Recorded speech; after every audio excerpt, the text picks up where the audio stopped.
नमस्कार साथियों। तो आज की इस वीडियो में देखेंगे ये आपका अंडरस्टैंडिंग सीरीज है। ठीक है, जब मैंने बताया था आपको कि जनरल अंडरस्टैंडिंग के लिए हम वीडियो बनाएंगे। इस वीडियो में हम पढ़ेंगे चाइना के बर्थ पॉलिसी के बारे में। इसमें आप ये भी जान पाएंगे कि हम बर्थ पॉलिसी पर बात क्यों कर रहे हैं। चाइना ने अभी अभी क्लेम किया है कि वो जो अपना बर्थ पॉलिसी उसमें बदलाव करेंगे। तो पहले समझ लेते हैं कि शुरुआत कहाँ से किए थे और ये बार बार बर्थ पॉलिसी में बदलाव क्यों करते हैं। तो आप जानते हैं ना कि चाइना एक साम्यवादी देश है, एक तानाशाह देश है। वहाँ लोकतंत्र नहीं है, वहाँ पर सोशल मीडिया टाइप का कुछ नहीं होता। जैसे यहाँ पर छोटी छोटी बात पर आप लग जाते हैं सरकार को गरियानी, ये सब वहाँ नहीं होता है। ठीक है, तो वहाँ पर सरकार ने कोई नियम बना दिया तो आपके ऊपर इम्पोज हो जाता है और आपको उसको मानना ही होता है। आपके पास कोई दूसरा विकल्प नहीं होता है। अगर आप नहीं मानते हैं तो आपको दंड दिया जाता है, मौत की सजा दी जाती है या जेल में डाल दिया जाता है। आप देख रहे होंगे कि उइगर मुसलमानों की जो हालत चाइना ने कर रखी है। ये जो पाकिस्तान आपका बवासीर है, जो बगल में आपके पड़ोसी है, इसको कतई उससे फर्क नहीं पड़ता। बाकी इस्लाम का नेता पूरा दुनिया का इनको बनना है, लेकिन चाइना जब उइगरों को परेशान करता है ये बिल्कुल नहीं बोलते। अरे इनसे अच्छे तो बांग्लादेश वाले हैं, कम से कम मुद्दा तो उठा रहे हैं उइगर का। तो इनकी तो बात ही नहीं करने वाली है। चाइना की बर्थ पॉलिसी की बात करते हैं। देखिए, चाइना भारत के बाद में आज़ाद होता है। 1948 में चाइना आज़ाद होता है और आज़ाद का गुलाम हो जाता है, एक मानसिकता का गुलाम हो जाता है जिसे साम्यवाद कहते हैं। और उसके नेता बनते हैं माओ। तो माओ जब चाइना का नेता बन जाता है, जो वर्तमान में चाइना है, उसके बाद में उसके दिमाग में दो एजेंडा सेट होता है। पहला एजेंडा होता है कि जो आसपास के क्षेत्र हैं उनको जीतना है, और दूसरा एजेंडा उसके दिमाग में ये चलता है कि हमें प्रोडक्शन को बढ़ाना है। अब इन दोनों के लिए इंसान खूब चाहिए। अगर आपको उस वक्त के दौर में युद्ध जीतने हैं तो आपकी सेना बड़ी होनी चाहिए, तभी आप युद्ध जीत पाएंगे। और अगर आपको प्रोडक्शन बढ़ाना है तो मैन पावर बढ़ाना पड़ेगा। इन दोनों के लिए जनसंख्या खूब चाहिए थी। अतः माओ को दोनों चाहिए था, इसलिए उसने जनसंख्या को बढ़ाना शुरू किया। उसने कई प्रोपेगेंडा चलाए। उसने जो लोग 2 या 3 या 4 या 5 बच्चों को जन्म दे रहे थे उनको प्रोत्साहित भी किया। उसके दिमाग में ये चल रहा था कि चाइना में इतने संसाधन है कि जनसंख्या कभी उस पर हावी हो ही नहीं पाएगी। हालांकि उसकी ये जो है बातें, जो मूर्खता वाली बात थी ना, वो 20 साल में ही गलत सिद्ध हो गई। उन्हीं के लोगों ने उसको गलत सिद्ध कर दिया। लेकिन चूंकि माओ ने एक क्रांति लाई थी, देश में बदलाव हुआ था, तो उसका प्रभाव रहा काफी समय तक। तो ये जो पीरियड है जिसमें जनसंख्या बढ़ाव का एक मैंने लिखा है, 1948 में जब चाइना आजाद होता है और उससे लेकर के 1979 तक, इस बीच में जनसंख्या बढ़ाव की नीति चलती रही। 1976 के आसपास माओ की मृत्यु हो जाती है। उसके बाद में चीन के जो प्रशासक हैं उनको लगता है कि हमें जनसंख्या पर कंट्रोल करना चाहिए। आपको जान करके जो है या हैरानी होगी कि इसी दौर में इंडिया में भी इस प्रकार के प्रयास शुरू किए गए थे।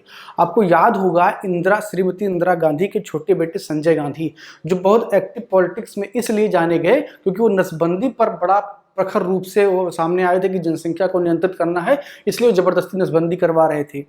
1975-76 का वो दौर जब आपके देश में इमरजेंसी लगा था, भारत में खूब धड़ल्ले से नसबंदी किया गया था और ये कह के किया गया था कि हम जनसंख्या को कंट्रोल करने जा रहे हैं, लेकिन ये तरीका सही नहीं है। ठीक है, तो उसी दौर में चाइना में भी ये सारी चीजें चल रही थी। लेकिन 1979 आते आते जनसंख्या इतनी चाइना की बढ़ गई कि संसाधन कम पड़ने लगे, बड़ी बड़ी महामारियां हो जाती, लोग भूखे मर जाते।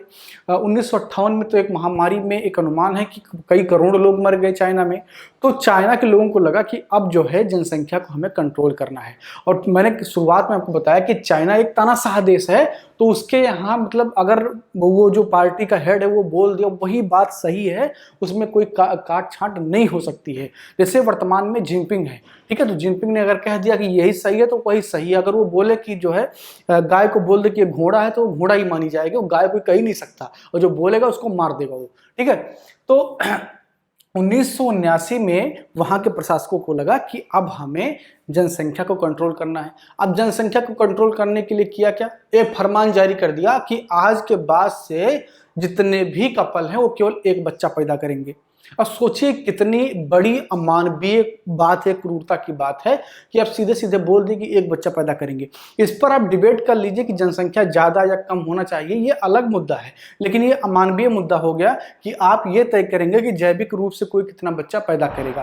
देखिए, जनसंख्या नियंत्रण करने की भी अलग अलग पॉलिसीज होती हैं और लोकतांत्रिक देशों में उसमें स्वस्थ बहस होती है। ये नहीं होता कि कोई एक व्यक्ति सोचे कि जनसंख्या कंट्रोल करना है और कंट्रोल हो जाए, ये तरीका अच्छा नहीं होता है। लेकिन अब चाइना तो तानाशाह है, उसने कह दिया तो कह दिया। अब इससे दिक्कत क्या हुई? तो सबसे पहली जो समस्या आई वो आई लिंगानुपात को लेकर के, सेक्स रेशियो को लेकर के, क्योंकि चाइना भी हमारे समाज जैसा ही थोड़ा थोड़ा है, वहां भी प्रतिशतात्मक व्यवस्था है, यानी कि लड़के को लड़की की अपेक्षा ज्यादा भाव दिया जाता है। और ये इसलिए दिया जाता है क्योंकि लड़का जो है वो घर पे रहेगा, लड़की शादी होने के बाद में दूसरे घर चली जाएगी, इसलिए लड़के को भाव ज्यादा दिया जाता है। अच्छा, अब अगर लड़की को भाव ज्यादा देना है और एक बच्चा पैदा करना है तो इससे होगा क्या? लोग ये प्रयास करेंगे कि लड़का पैदा हो, अगर दो पैदा होगा तो कम्युनिस्ट पार्टी के नेता आ जाएंगे, उसको मार डालेंगे, बच्चे को छीन ले जाएंगे। ठीक है, तो इससे क्या हुआ कि पूरा समाज का सेटअप ही बदल गया। ठीक है, जैसे ही कोई लड़की होती तो उसको छिपा करके मार दिया जाता, या जो है अगर गर्भ में ही टेस्टिंग हो गई है तो उसका गर्भपात करवा दिया जाता था। तो कुल मिलाकर के महिलाओं के साथ बहुत बड़ी क्रूरता हुई और जो है बच्चे पैदा हुए और उनके माँ बाप ने उसको छुपाने के लिए फेंक दिया कहीं पर, तो उससे क्या हुआ कि देह व्यापार में बहुत सारी लड़कियों को लगा दिया गया। अब ये जो है 1979 से लेकर के 2016 तक चाइना में वन चाइल्ड पॉलिसी लागू रही, क्योंकि ये इंसान को इंसान नहीं समझते हैं, उनको एक कमोडिटी के रूप में समझते हैं कि जब देश को इंसान चाहिए तो इंसान दे दो और जब देश को इंसान की कमी चाहिए तो उनको हटा दो। ये केवल क्रूरता, ये असभ्यता केवल चाइना में ही हो सकता है और वहां पर चल भी रहा है। तो इन्होंने पॉलिसी लगा दिया। अच्छा, अब दिक्कत क्या होगी? देखिए, जनसंख्या को कंट्रोल करने के लिए जब तक बहुत जो है अच्छे से रिसर्च करने के बाद में मैकेनिज्म आप नहीं बनाएंगे तो दिक्कत हो जाएगी। दिक्कत क्या हुई चाइना के सामने? अब अगर नए लोग नहीं पैदा होंगे तो पुराने वाले बुढ़े भी तो होंगे। अब अगर बुढ़े होंगे तो उनकी कार्य क्षमता भी घटेगी। भाई, एक 18 साल का नौजवान लड़का और एक 50 साल का बुढ़ा आमने सामने खड़ा कर दीजिए, कौन ज्यादा काम कर पाएगा? वो 18 साल का लड़का काम करेगा क्योंकि उसकी शारीरिक क्षमता ज्यादा है। अब चाइना को दिक्कत होने लगी क्योंकि ज्यादा एज के लोग ज्यादा हो गए चाइना में। अब वो जब ज्यादा हो गए तो काम भी उतना इफेक्टिव नहीं कर पाते। हालांकि टेक्नोलॉजी में बहुत सारा चाइना ने काम किया, लेकिन सब कुछ मशीन नहीं होता, मशीन को भी इंसान ने ही बनाया है, इंसान से श्रेष्ठ मशीन नहीं हो सकता है। तो चाइना के दिमाग में खुजली हुआ कि अब कुछ गड़बड़ हो रहा है। और ये दूसरी समस्या ये है कि जब लिंगानुपात कम हो गया तो दिक्कत क्या हुआ? महिलाएं कम हो गई। अब महिलाओं की जरूरत तो पड़ेगी, हर पुरुष को एक महिला चाहिए। क्यों? क्योंकि शादी करना है, शारीरिक संबंध बनाने हैं। अब उसके लिए महिला कहाँ से लाए? तो महिला की भी समस्या हो गई। तो एक रिपोर्ट है अमेरिका की एक पत्रिका का कि पाकिस्तान और म्यांमार से खूब सारे लड़कियों को वहां पर इंपोर्ट किया गया एज ए दुल्हन, यानी कि दुल्हन के रूप में, और उसमें ज्यादातर अवैध रूप से, और चाइना ने उनको आने दिया। अब आप कल्पना कीजिए कि आप पढ़ाई लिखाई करते हैं शादी करने के लिए, कल को मोदी सरकार एक नियम बना दे कि ऐसा है कि जो है केवल 10 लोगों का गांव में शादी होगा, बाकी 50 लोगों का शादी नहीं होगा। सोचिए कैसा लगेगा। वहां के नौजवान जो काम में एकदम लगे हुए हैं, पूरा दिन मेहनत कर रहे हैं, पैसा कमा रहे हैं, बड़ी बड़ी बिल्डिंग बना रहे हैं, शादी के लिए दुल्हन ही नहीं है, तो समाज टूट जाएगा ना। अब चाइना को ये डर सताने लगा कि समाज टूट सकता है, तो उन्होंने थोड़ा ढील देना शुरू कर दिया। और इसी ढील के दौरान उन्होंने 2016 में 2 चाइल्ड पॉलिसी लाने का प्लान बनाया कि अब 2 बच्चे पैदा करेंगे। अच्छा, सोचिए आप, 1979 से लेकर के 2016 के बीच में कितना लंबा गैप हो गया। ठीक है, 21 साल उधर और ये 16, करीब 36-37 साल में। अब 36-37 साल अगर आपने किसी समाज को उंगली के नीचे दबा के रखा है, एक बच्चा पैदा करना, अगर 2 पैदा हुआ तो मार डालेंगे, फिर सोचिए कि उस समाज का सोचने का तरीका, उसका नजरिया, उसकी कल्चर, उसका सभ्यता, सब कुछ बदल जाएगा। अब चाइना ने 2016 में जब अचानक इंप्लीमेंट किया, देखा कि उसकी आधी आबादी 50 साल से ऊपर होने जा रही है। अब बगल में इंडिया है, वो नौजवानों का देश, 59% आबादी भारत के नौजवानों की है। तो आने वाले कुछ दिन बाद में चाइना बुड्ढों को तो भारत वाले पटक पटक के मारेंगे। चाइना को दिक्कत होने लगी, तो चाइना ने क्या किया कि हम 2 बच्चे पैदा करेंगे, इसकी पॉलिसी 2016 में बनाई। लेकिन चाइना की जनता, उसने सोचा कि ये जो प्रशासक लोग हैं ये तो चूतिया कभी भी काट सकते हैं, आके अचानक बोलेंगे कि नहीं नहीं आपको एक करना है, तो उसकी जिम्मेदारी कौन उठाएगा? उसका खर्चा बढ़ गया भाई। तो एक दिमाग में आपके बन भी जाता है। आप 2-3 साल अकेले घर से रह लीजिए, एक कमरा किराए पे लेकर रह लीजिए, फिर परिवार के साथ आपका रहने का मन नहीं करता है, क्योंकि आपकी मानसिकता बदल जाती है। सोचिए कि 37 साल तक एक समाज में एक बच्चा पैदा करने का नियम था, वो समाज अचानक से 2 बच्चा कैसे पैदा करेगा? वो उसके लिए तैयारी नहीं है, उसकी मानसिकता उसकी है ही नहीं। आपने क्योंकि उसके साथ वो गड़बड़ी की है। हुआ क्या कि जनसंख्या रेट बढ़ने के बजाय घट गया। जो चाइना का सेंसस है उसी के रिपोर्ट के अनुसार जब 2016 में इन्होंने 2 चाइल्ड पॉलिसी बनाई तो जनसंख्या का रेट और घट गया। अब सोचिए चाइना का समस्या और बढ़ गया। अच्छा, चाइना की महत्वाकांक्षा बहुत ज्यादा है, उसको लगता है पूरी दुनिया हम जीत लेंगे। आसपास के क्षेत्र लोगों को तो परेशान कर ही रखा है, पूरी दुनिया से वो एक तरीके से लड़ाई ही कर रहा है कि हम सब कुछ जीत लेंगे। और सब कुछ जीतने के लिए 2 मोर्चे पर काम करना होगा। पहला मोर्चा आर्थिक है और दूसरा मोर्चा युद्ध का है, यानी कि आपकी सेना तैयार होनी चाहिए। अब इसके लिए चाइना को मैन पावर चाहिए ही चाहिए। अब चाइना की समस्या ये बढ़ रही है कि उसका ग्रोथ रेट बहुत घट गया, और एक सामाजिक रिसर्च के अनुसार अगर ग्रोथ रेट 1.6 से नीचे चला जाता है तो वो कभी रिकवर नहीं कर पाता, वो सोसाइटी कभी अपने आप को रिकवर नहीं कर पाता है।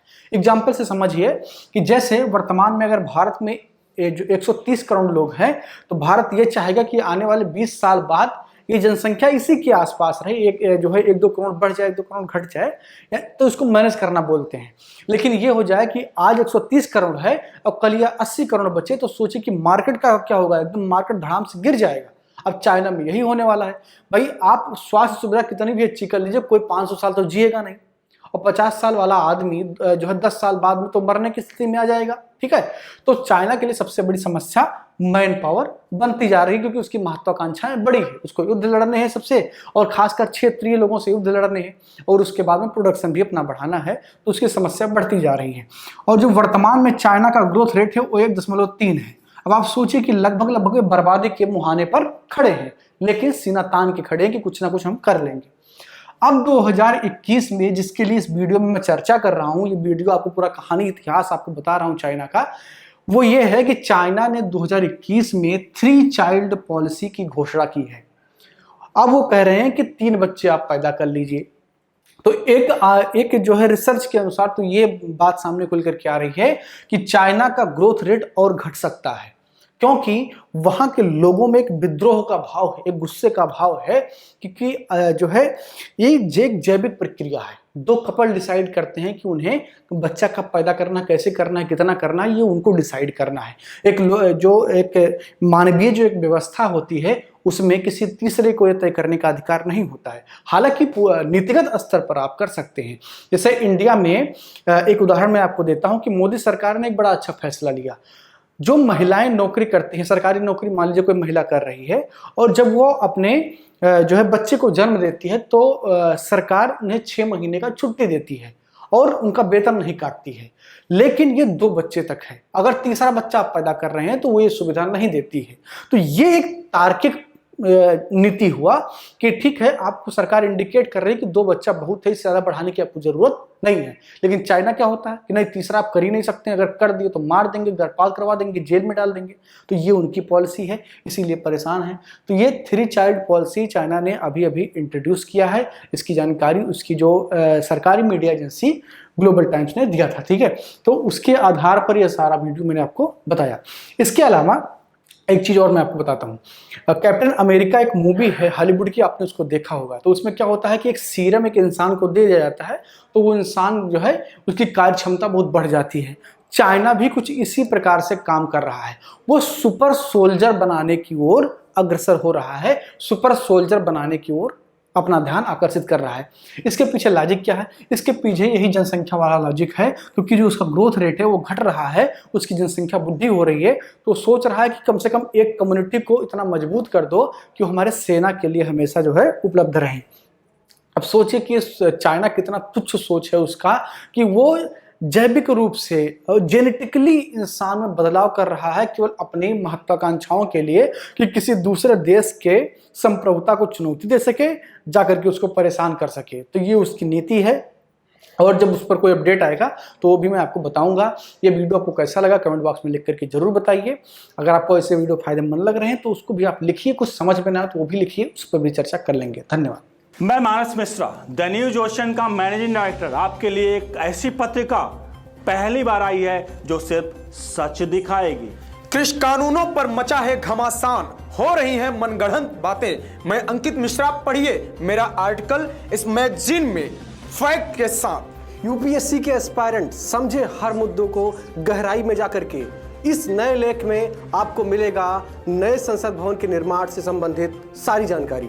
मैं विशाल यादव, अब तक आप लोगों ने हमें टीवी पे देखा, लेकिन अब हमारे लेख आपको दिखेंगे इस मैगजीन में।